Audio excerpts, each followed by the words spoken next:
मानिसको जीवन सजिलो कहिल्यै हुँदैन। हरेक सफल मानिसको पछाडि एउटा ठूलो सङ्घर्ष लुकेको हुन्छ। कसैले रातभर जागेर सपना पूरा गरेको हुन्छ, कसैले आँसु लुकाएर परिवारको जिम्मेवारी बोकेको हुन्छ। तर एउटा कुरा याद राख्नुहोस्, समय जति कठिन भए पनि यदि तपाईँ हार मान्नुहुन्न भने एक दिन सफलता तपाईँको ढोकामा अवश्य आउनेछ। जीवनमा धेरै मानिसहरूले तपाईँलाई कमजोर बनाउने प्रयास गर्छन्, कहिले आलोचना गर्छन्, कहिले तपाईँको सपनामाथि हाँस्छन्, तर संसारले के भन्यो भन्ने होइन, तपाईँ आफैले आफूलाई कति विश्वास गर्नुहुन्छ भन्ने कुरामा महत्त्वपूर्ण हुन्छ। यदि आज तपाईँ सङ्घर्ष गर्दै हुनुहुन्छ भने निराशा कहिले नहुनुहोस्, किनभने सङ्घर्ष बिना सफलता सम्भव हुँदैन। हिरालाई पनि चम्किनु अघि धेरै घर्षण सहनु पर्दछ।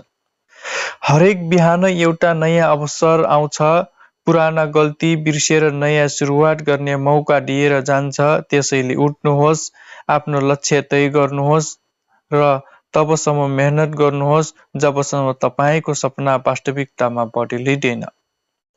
सफलता रातारात आउँदैन, यसका लागि धैर्यता, मेहनतता र आत्मविश्वास चाहिन्छ। आज दुःख भोलिको खुसी बन्न सक्छ। त्यसैले परिस्थितिसँग हार नमान्नुहोस्।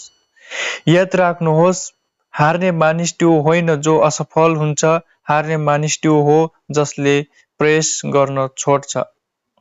त्यसैले सपना देख्नुहोस्, मेहनत गर्नुहोस् र आफूलाई कहिल्यै कमजोर नठान्नुहोस्, किनभने तपाईँभित्र पनि इतिहास बदल्ने शक्ति लुकिएको हुन्छ।